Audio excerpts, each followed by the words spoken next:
हमारा सबका फर्ज बनता है कि अपने आप को मनोहर लाल समझ करके और ये चुनाव लड़े। और हमने आज आह्वान किया कि हम घर घर जाकर, डोर टू डोर, घर घर जाकर के हम भारतीय जनता पार्टी के लिए, कमल के फूल के लिए वोट मांगेंगे।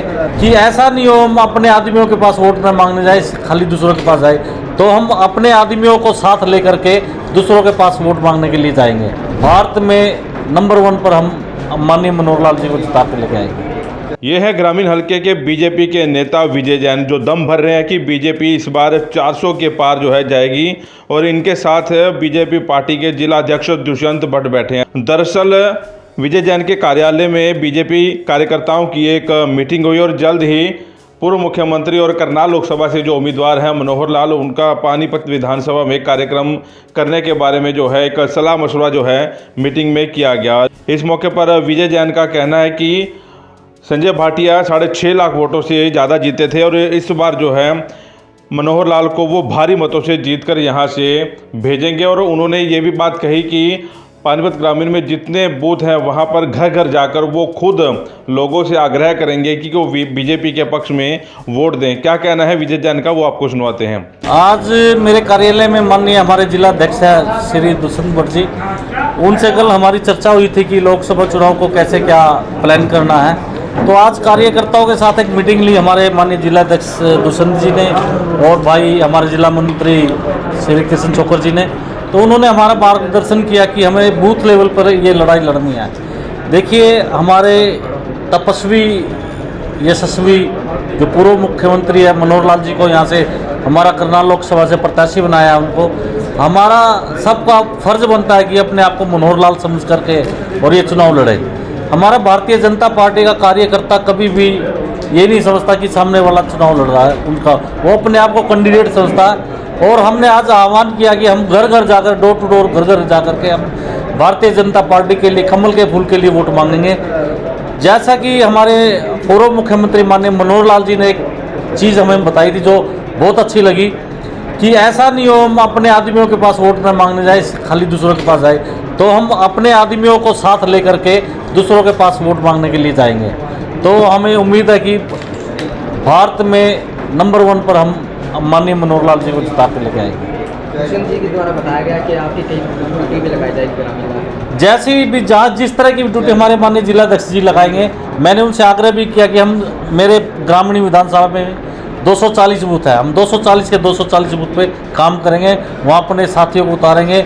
वोटिंग वाले दिन भी 240 के 40 बूथ पर हमारे वहाँ सारे कार्यकर्ता बंधु खड़े होंगे और घरों से वोट निकाल करके पोलिंग ज़्यादा से ज़्यादा पोलिंग कराएंगे। तो इस मौके पर जिलाध्यक्ष दुष्यंत भट्ट भी पहुंचे और उन्होंने भी दम भरा कि बीजेपी भारी मतों से जो है करनाल लोकसभा सीट जीतने जा रही है और हरियाणा में भी भारी मतों से जो है लोकसभा की 10 की 10 सीटें जो है जीतेंगी और मोदी को फिर से जो है देश का प्रधानमंत्री बनाएंगे। क्या कहना है दुष्यंत भट्ट का, वो भी आपको सुनाते हैं। चुनावी मोड में हम, और जब चुनावी मोड हो और जब रण क्षेत्र, युद्ध क्षेत्र हो और हमारी सेनाएं तो तैयार है, सामने सेनाएं नजर नहीं आ रही।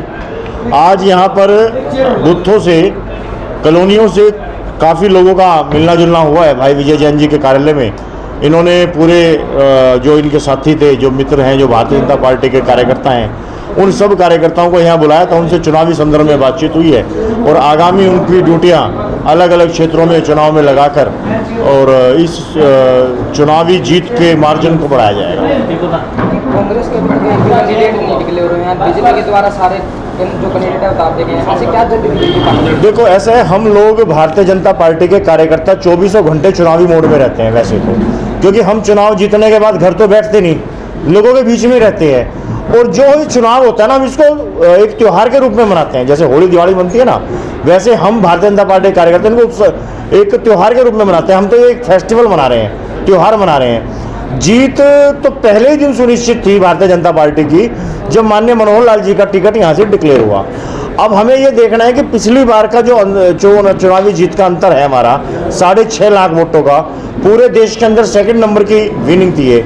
हम चाहते हैं कि पूरे भारत के अंदर ये नंबर 1 की विक्ट्री हो और पूरे देश के अंदर करनाल लोकसभा का और विशेष तौर से पानीपत जिले का इसमें योगदान हो। आप जगह जगह जा रहे हैं, हर क्षेत्र में जा रहे हैं, तो इस बार जनता की पुकार क्या सोच रहे हैं?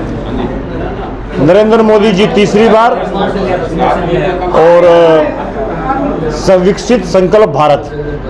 जो हमारा संकल्प है विकसित भारत 2047 का जो हमारा लक्ष्य है, उस लक्ष्य को लोग बहुत प्यार से उसको अडॉप्ट कर रहे हैं, बहुत एक्सेप्ट कर रहे हैं और लोगों का जो उत्साह है वो देखने लायक आप चारों तरफ देख ही सकते हैं, पब्लिक ही पब्लिक है। आप सबने पीछे देखा भी होगा जब हमारे प्रधानमंत्री जी फॉरेन कंट्री में जाते हैं तो पूरी दुनिया के लोग उनका राष्ट्रपति और प्रधानमंत्री उनका एयरपोर्ट पे आके स्वागत करते हैं। और स्वागत भी कैसे करते हैं आपने सोशल मीडिया में देखा होगा। किसी प्रधानमंत्री ने और किसी प्रधानमंत्री के और किसके भारत के प्रधानमंत्री के पैर छुए, ये बहुत बड़ी बात है। ये प्रधानमंत्री अकेले के नहीं छुए, 140 करोड़ जनता भारत की जनता के छुए, ये बहुत बड़ी बात है, गौरव की बात है। तो फिलहाल कांग्रेस, इनेलो और जेजेपी ने अपना कोई भी उम्मीदवार मैदान में नहीं उतारा है। कौन से उम्मीदवार को वो मैदान में उतरते हैं और उसके बाद किसका पलड़ा भारी होगा वो देखने वाला होगा। तो फिलहाल इस वीडियो को साथ के साथ शेयर जरूर करें। वॉइस ऑफ पानीपत के लिए ब्यूरो रिपोर्ट।